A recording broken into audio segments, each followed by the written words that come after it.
નમસ્કાર 24 hertz news હવે જોઈએ અગત્યના સમાચાર। આજે ધોરણ 12 સામાન્ય પ્રવાહ અને વિજ્ઞાન પ્રવાહનું રિઝલ્ટ ડિક્લેર થતા વડોદરા શહેર જિલ્લાનું સૌથી ઓછું 87.77% પરિણામ જાહેર થયું। વડોદરા શહેરમાં ધોરણ 12ના પરિણામને લઈને વિદ્યાર્થીઓમાં ખુશીનો માહોલ જોવા મળી રહ્યો છે। વડોદરામાં સામાન્ય પ્રવાહનું પરિણામ 87.77 જ્યારે સાયન્સનું 82.20% આવ્યું છે, જેમાં ધોરણ 12 વિજ્ઞાન પ્રવાહમાં 194 સ્કૂલોએ 100% પરિણામ મેળવ્યું છે, જ્યારે 34 સ્કૂલોએ 10% ઓછું પરિણામ મેળવ્યું છે।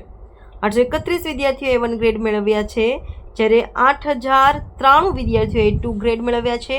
એ ગ્રુપનું પરિણામ 91.90 જ્યારે બી ગ્રુપનું 78.74% પરિણામ આવ્યું છે। સામાન્ય પ્રવાહમાં સૌથી ઓછું પરિણામ વડોદરાનું 87.77% નોંધાયું છે, જેમાં સામાન્ય પ્રવાહમાં અંગ્રેજી માધ્યમમાં તાલુકા 97% પરિણામ છે, જ્યારે ગુજરાતી માધ્યમમાં 93.7% પરિણામ નોંધાયું છે।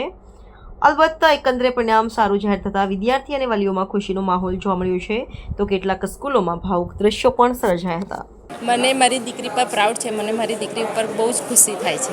મારી દીકરીનો 97.06% છે। કેવું લાગે છે, કેવી તૈયારી હતી અને ખાસ કરીને કેવો ડર? એની સરસ તૈયારી હતી। ડર નામની તો કોઈ વસ્તુ જ નથી, કારણ કે રેગ્યુલર મહેનત કરવાવાળી દીકરી છે। અને અહીંયા આ સ્કૂલમાં પ્લે સેન્ટરથી એનું 12th કમ્પ્લીટ છે એનું આ સ્કૂલમાં।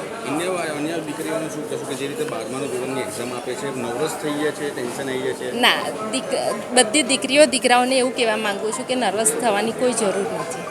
આ તમારી કોઈ અંતિમ એક્ઝામ નથી। તમે મહેનત કરો ને આગળ વધો। વિદ્યાર્થીઓ ડિપ્રેશનમાં અમુક પગલું ભરતા હોય છે, એ લોકોનું શું સંદેશ આપવાનું? હું એ લોકોના પેરેન્ટ્સને કહેવા માગીશ કે તમે લોકો એ લોકો ઉપર ડિપ્રેશન નહીં નાખો। એ લોકો જે કરે છે એમની જાતે કરવા, અને જે રિઝલ્ટ આવે એમાં ખુશ રહો। કેટલી શ્રેય કોને શ્રેય આપવા માંગશો? હું મારી દીકરીને જ આપવા માગું છું શ્રેય। એની મહેનત છે તે બધો શ્રેય એનો જ છે। શ્રેયા મારું નામ કોમલ જિજ્ઞેશ કુમાર શાહ છે અને મારી દીકરીનું નામ શ્રેયા જિજ્ઞેશ કુમાર શાહ છે। આ વર્ષનું પરિણામ ઘણું સરસ છે। હમણાં જ રિઝલ્ટ બસ 2 મિનિટ પહેલાં ડિક્લેર થયું છે। 98% એક વિદ્યાર્થીનું છે।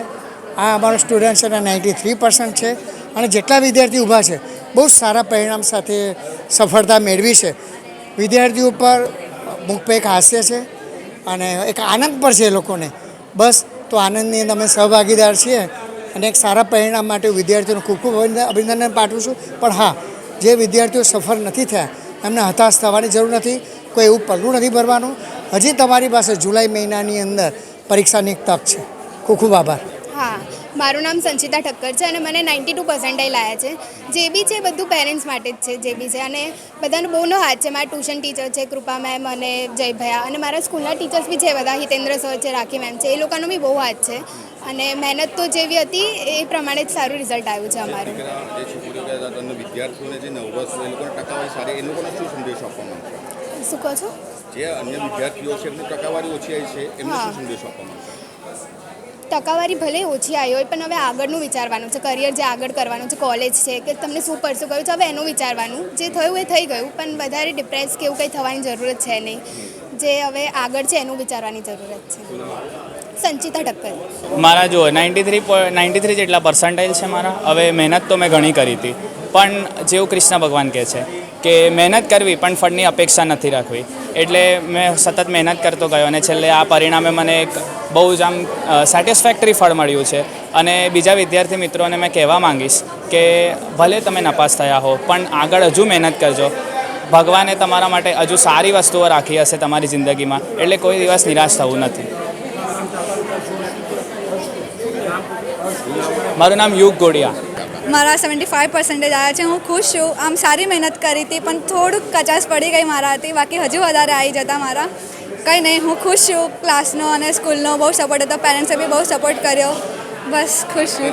સ્કૂલમાં તમે જે ભણ્યા હતા એમને કોને શ્રેય કોને આપવા માંગશો? હું મારી શાળાને મારા બધા ટીચર્સને શ્રેય આપવા માગું છું। એ લોકોને બહુ સપોર્ટ હતો। અમને લોકોને જે બી ક્વેરીઝ હતી બધી એ લોકોએ સોલ્વ કરાવી છે।